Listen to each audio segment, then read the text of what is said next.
All right, everybody, welcome back to Brick Squad Sports.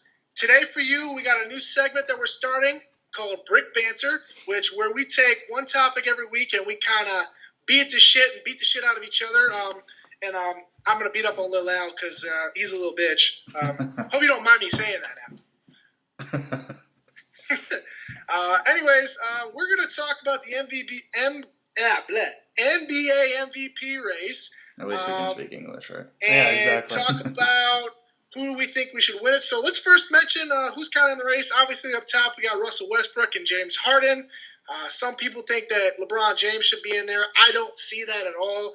LeBron is not having that great of a year. His numbers don't match up. His team's records don't match up. So, Lay Bitch can get the fuck out. And then guys like the dark horse Kawhi Leonard are going to be mentioned. So we each have a different guy that we're going to take it and defend here. And actually, we came up with this organically. All three of us chose separate people. So let's start with Al. Who you got? All right, I have the obvious choice, the only person that can win this award, the only one that should win this award, and that's Russell Westbrook. I mean, you all know the 41 triple-doubles he's about to break. Hopefully about to break Oscar Robinson's single-season record. Still has a shot at Wilt Chamberlain's 9 consecutive triple-doubles in a season. I don't know what the exact number is. He's only maybe a dozen assists away from averaging the triple-double for the season. The guy, he's pretty much carried a team that has no real supporting cast, in contrast to players like Kawhi, like James Harden, like LeBron. I mean, this is a guy who's pretty much by himself out in Oklahoma City. He himself is averaging 44.9 points per 100 possessions, and I'm pretty sure that number is probably near the tops of the league, if not the highest. He's got a 30.8 player efficiency rating, which is higher than anybody else, and that's like elite status. All right, Kyle. All right. Mine is the beard, James Harden, because it's all it's all about James Harden, man. He wins games. That's what it's about. Al's saying he has a better supporting cast and all this stuff. But honestly, his numbers are almost averaging a triple-double. So, you can use that argument, but it's James Harden for me. So, we'll go on to yours, and then we'll keep going. We'll hash it out. I'm going to take the dark horse, to be honest with you. Kawhi Leonard. He's got the best record of the three teams. As of last night, Spurs are sitting at 60 and 17. They're in a dogfight for that top seed with the Golden State Warriors, although I think the Golden State Warriors clinched last night. But the Spurs having another fantastic season, and Kawhi is just having a career year. He's up to 26 points per game. I think he didn't score over 21 his entire career before this. He's playing lockdown D. They don't call him the Claw for no reason. The man is one, if not the best perimeter defender in the NBA. And then not to mention, he's playing extremely efficient basketball. His field goal percentage is 48%. He's shooting over 37% from the three-point line. I know he's got some help around him, but he is the true star of that team, and he makes everybody else better on that team. Now, Quags, what does MVP stand for? Most valuable player, right? If you take Kawhi out of the Spurs, they're still going to be just as good as they are now. The guy, when he's off the court, San Antonio has a higher defensive efficiency rating than when he's on it. Because think about it. When is Kawhi coming off the court? When the best scorer on the other team is coming off the court. Of course they're going to have a better defensive efficiency rating. The team has a better defensive efficiency rating when he's off the court. And then we're bringing in a guy like James Harden in who doesn't even play defense himself. What about your man? Your man has contested less three-point shots than DeAndre Jordan, a fucking post player. Because he's the only one doing anything on the offensive end. He's saving himself. He's conserving his energy because he knows he has to carry the team on the other end. If you're going to make the argument for being the best player in the league, you got to make No.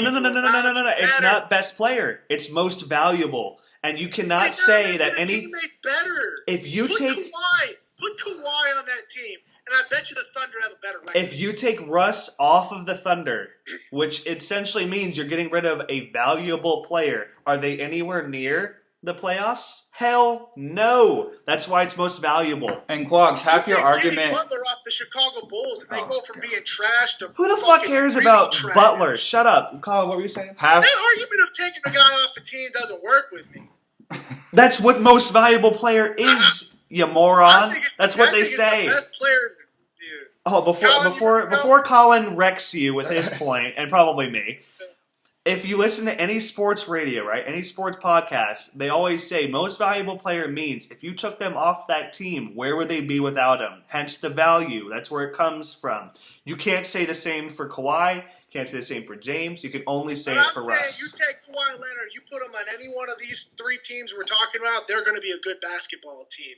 I don't think that's necessarily the case if you put Russ on the Spurs. Can you imagine James Harden on the Spurs with that supporting cast? He would be even better than he is. The argument. Think so. James Harden's a ball hog. You need to move the ball. No, the ball hog is Russell Westbrook. He's the only reason he's the only reason he has MVP. Usage rates here, okay? The only reason let the man speak. Let the man speak. Quad, shut up. 42.4% usage rate. Let the man speak. Let the man speak. 35. Well, Kawhi is all the way down at 29. Quads, let Colin speak. Fuck's sake.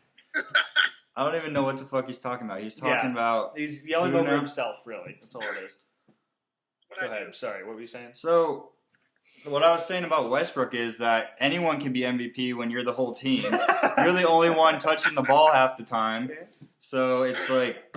I mean... He's going to lead. He's going to triple-double because who else is going to score on the Thunder? Doug McDermott. That's like all they have. So, yeah. I mean, I get what you're saying. I don't get what Quags is saying. I don't understand it. But if you look at value and most valuable player to that team, there's no comparison. Especially, it's not fucking Kawhi. It's either Harden or it's Westbrook. Tell me you take Kawhi off of the Spurs, and the Spurs are one of the top teams in the West. They easily would be.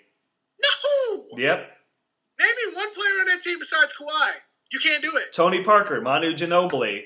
Tony's like 38. And he's still doing good. Isn't that Patty Mills has the most made 3-pointers of anybody in the league? Oh, yeah, choke on that. All right. And half his argument is about defense. It's like, give him the defensive player of the year, not MVP. There you go. That's a great point. We're going to talk about defense. Let's take a look at some Okay, all right. We're talking about MVP here, Quads, all right? And we've all made our points. Now you just need to grow up, move on, and we're each going to have our own beliefs here. If you MVP, you got to do it on both ends of the floor. I think the Thunder are still in the playoffs, aren't they? It's about value. It's about James Harden. His team he's the heart and soul of the Houston Rockets. They've won because of James Harden. They've won consistently because of him. What's James Harden without Mike D'Antoni, though? Oh my God. Shut up. That has nothing to do with this. Nothing to do with this. The Spurs have won because of the supporting cast. Yeah, right? Like you just said, what's Kawhi without Greg fucking Popovich? All right? Like, come on. The guy's a walking legend. A bunch of plays for Kawhi like D'Antoni does for Harden. So. I'm saying, but you have Greg Popovich as your coach ever since you came into the league. That surely has to count for something. Yeah. Anyways, we're moving a little long. Let's wrap this up, guys. All right.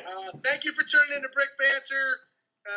Lots of fiery comments, but that's what this segment's all about. So we hope you guys enjoyed, and we'll be back with this one again, hopefully next week with a new topic, and I can beat the shit out of Lil Al like I did this week. Oh my God, you weren't not even close, dude. You embarrassed yourself out there today. You guys can comment and rip quags with us. So there you go. Yeah, I mean, clearly we're the brains of these videos. Clearly we're the brains here.